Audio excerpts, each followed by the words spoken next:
Dexter New Blood, episode 3, titled Smoke Signals, and this episode is another great episode of this event series.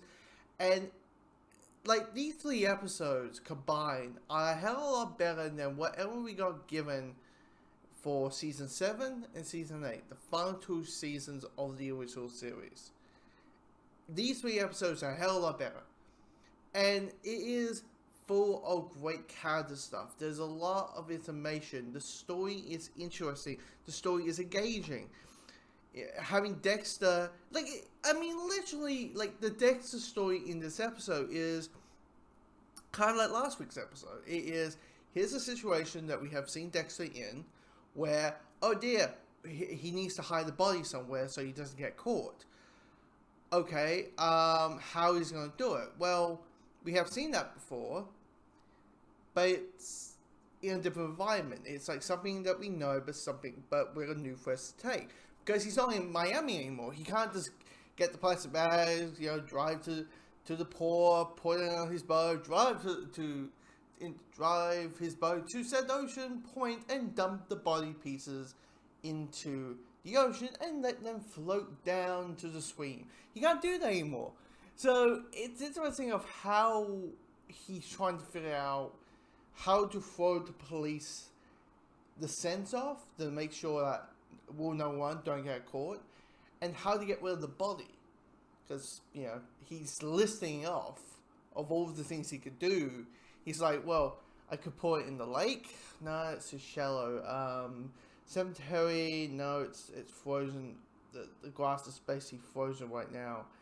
And I'm not going to do some Fargo stuff. So what I'm going to do? So it is that kind of fun dynamic thing, and it's there's many times in this episode that I was like, oh shit, Dex, get your hands ready because you're gonna get those cuffs on you, get ready. But as much I am drawn of how Dexter's going to get rid of a body, the most interesting things that is happening in this episode is the side plots. A big bad, for goodness sakes. And we don't know anything about him. We don't know anything about him. All we know is how he kills. What his killing ritual is. And he just become as this really fleshed out thing. And it's kind of ironic enough. And I think it's that situation where, thinking through the big bads, thinking through all the others, Doomsday Killer, Trinity Killer, Eye Truck Killer, all that type of stuff. It does kind of feel like, knowing Dexter being a serial killer, they kind of have to find the villains to be even worse than Dexter. So to have Dexter look like he's not that bad. But at the same time, when the final episode hits or whenever Dexter kills the big bad, it feels satisfying because you know this person has done all this horrendous stuff, and you're like, and how this guy does his killing is absolutely, you just can't. You're like, so by the end of this show, I'm going to be like, good, Dexter. Did the right thing. Tonight's the night, stabby.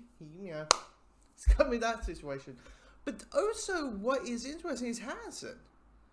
Harrison in this episode, I think what makes Harrison interesting of a character is that it's the whole classic thing of the last time we saw him. The last time we saw him, he was 5 with Hannah in Spain, and they walk into the sunset. And now he's a teenager, so there's a whole life that we haven't seen, and learning what he has experienced, and knowing that he's good at this, he is like that, and A, B, and C, not trying to hit spoilers, you just can't help but be like, what the fuck did Hannah teach you? What was those, first 7 years? What was this? What is that? What literally happened? But without hitting spoilers, now I might hit spoilers, so pre-warn, you might want to click off, see you next week kind of situation.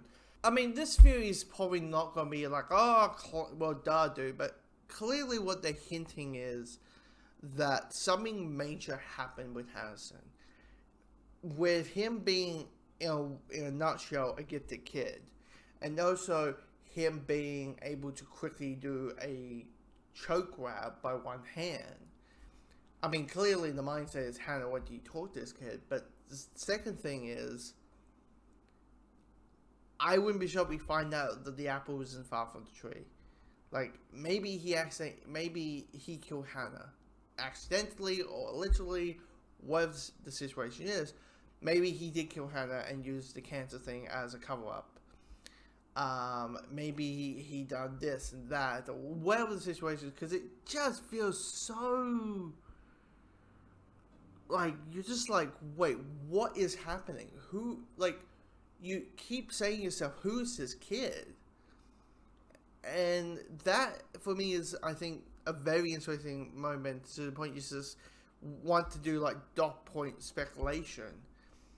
And it's just really well put together. And, yeah, I mean, this episode is this season, these 3 episodes so far, we are only 7 more episodes in.